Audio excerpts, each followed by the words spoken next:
Hi viewers, hello, welcome back to my channel. ఎలా ఉన్నారు అందరూ? మీకు ఈరోజు నేను ఈ మామిడికాయతో చేసే రెసిపీల గురించి చెప్దాం అనుకుంటున్నాను. మనకి పచ్చి మామిడికాయలు బాగా దొరుకుతాయి కదా మేలో. వీటితో కొన్ని రకాల రెసిపీలు చేసుకోవచ్చు. చాలామందికి ఏంటంటే సమ్మర్, మన వేసవకాలం డీహైడ్రేషన్ వచ్చేస్తూ ఉంటుంది, ఏమాత్రం బయటికి వెళ్ళి వచ్చినా. దాని నుంచి తప్పించుకోవడానికి ఏవేవో కూల్ డ్రింకులు తాగేస్తారు. అలా కాకుండా మనం న్యాచురల్గా దొరికేటువంటి ప్రోడక్ట్స్తో, ఈ ఫ్రూట్స్తో, ఈ కాయలతో రకరకాల రెసిపీలు చేసుకుని తిని తాగితే మనకి డీహైడ్రేషన్ రాకుండా ఉంటుంది. ముఖ్యంగా యోగా ధ్యానం చేసే వాళ్ళకి పచ్చి కూరగాయలు తినమని చెప్తారు. ఇవి వచ్చి బీట్రూట్ ముక్కలు.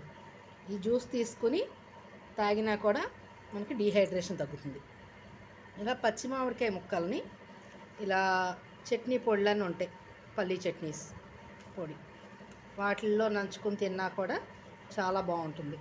లేదంటే కనుక ఈ పచ్చికాయల్ని పొయ్యి మీద పెట్టి కాల్చి గుజ్జులాగా తీసి జ్యూస్ లాగా చేసుకోవచ్చు, షర్బత్ లాగా, బెల్లం కలిపి, ఆర్గానిక్ బెల్లం.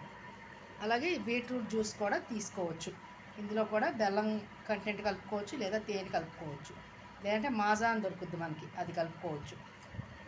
అలాగే ఈ పచ్చి మామిడికాయలతో చాలామంది అంటే ఊరగాయలు పట్టేసుకుని తినేస్తారు. దానివల్ల వేడి ఇంకా ఎక్కువైపోతుంది. సో ఈ సమ్మర్లో వేడి చేసేవి కాకుండా చలువ చేసేవి తీసుకోవాలి.